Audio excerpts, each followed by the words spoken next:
Following World War II, dozens of Nazi officials and doctors were tried in court for torturing and killing millions of people. During these trials, some of the accused claimed that they were following orders, and therefore were not responsible for the crimes. These events highlighted the question, what are the responsibilities of an individual under the orders of a superior? In 1961, Stanley Milgram, a psychology professor at Yale University, designed a study to explore this question. In his experiments, subjects were ordered by an authoritative figure to inflict painful electric shocks on another person. Wrong. Answer is day. 285 volts. Although the shocks were not actually being administered, subjects underwent great stress believing they were causing pain. After Stanley Milgram's experiments were published in 1963, colleagues accused him of violating subjects' rights that had been delineated in national and international codes of ethics. Doctors and journalists of the time said Milgram had the responsibility to fully inform his subjects about the risks of dangerous psychological stress. These events led to the creation of institutional review boards and reforms in United States laboratory procedure codes.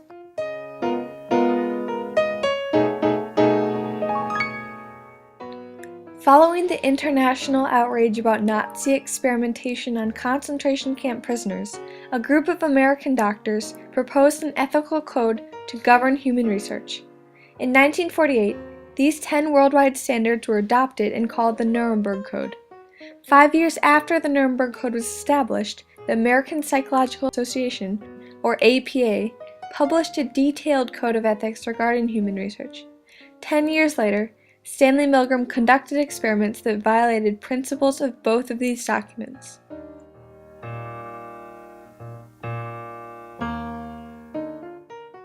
In 1961, Milgram placed an advertisement in the New Haven Register seeking participants for a study about learning and memory.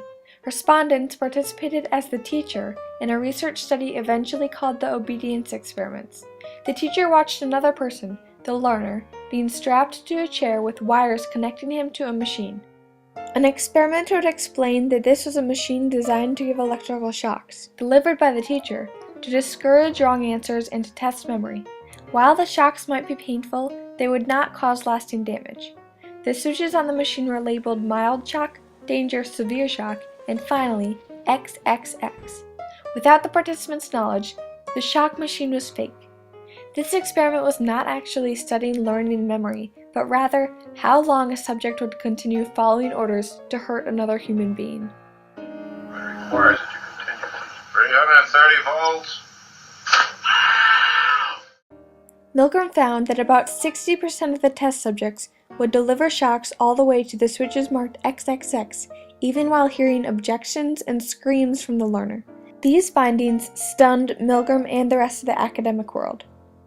But even while the groundbreaking results of this experiment shattered commonly held beliefs about human nature, the methods he used to obtain this information were intensely criticized and controversial. Psychologist Bruno Bettelheim focused on the morality of the experiment, calling them vile and in line with the human experiments of the Nazis. Other criticism related to the right of informed consent. Because of the need of deception in the study design, Milgram did not inform subjects about the risks of participation. In both the APA's Code of Ethics and the Nuremberg Code, informed consent was one of the most important rights to protect.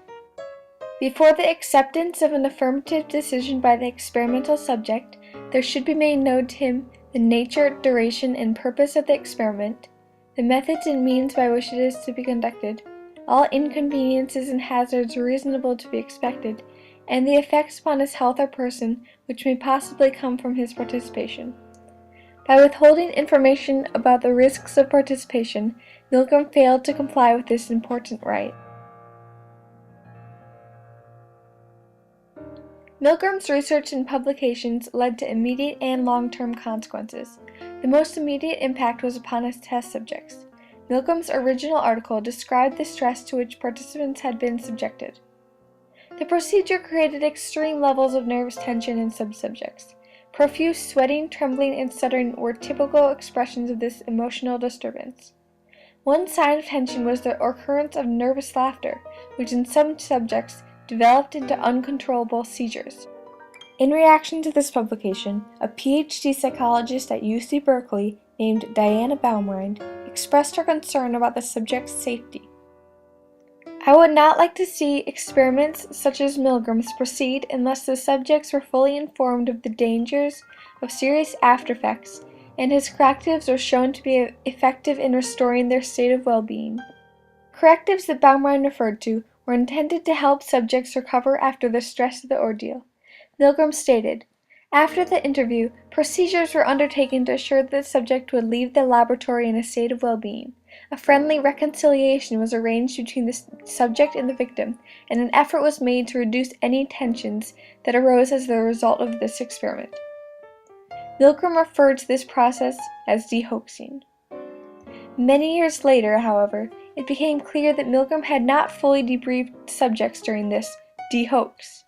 Milgram admitted this in a letter to a former test subject in 1961, which read, "You are one of the very few people who know about the true purpose of the Memory and Learning Project.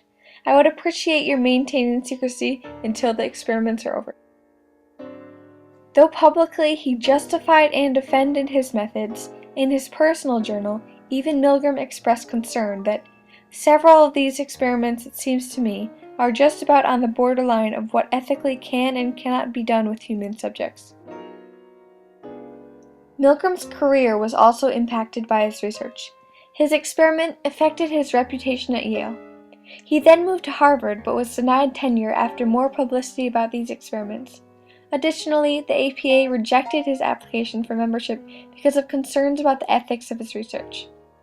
As a consequence of this, as well as other controversial experiments of this time, several new codes of ethics were created, including the Declaration of Helsinki in 1964, a set of recommendations for doctors in biomedical research, and the National Research Act of 1974, which created a commission to develop guidelines based on ethical principles that should govern the conduct of human research.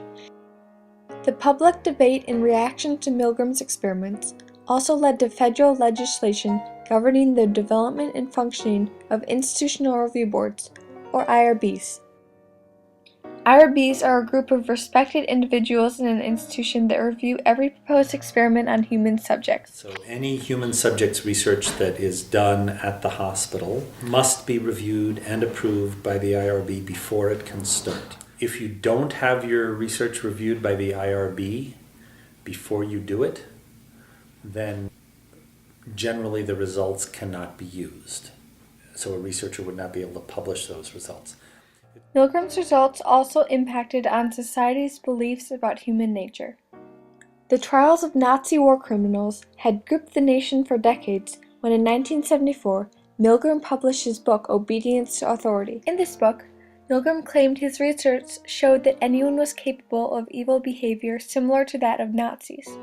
Thomas Blass, a psychologist and writer, said, "The power of the Milgram work was it showed how people can act destructively without coercion." I think it did have a huge impact on our understanding of how people respond to authority. The presumption made before the Milgram experiments was that the Nazis and what happened in Germany couldn't be replicated anywhere else, that it was a unique situation. The kind of crushing final lesson of it remains the same, which is that normal, decent people can be deconstructed rapidly. The psychological community, including the APA, was clear that Milgram had failed in his responsibility to protect his subjects from dangerous psychological stress through informed consent and debriefing.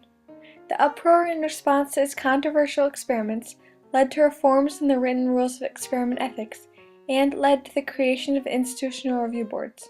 Milgram's experiments helped initiate institutional safeguards that protect the rights of test subjects and that hold principal investigators responsible for ethical research.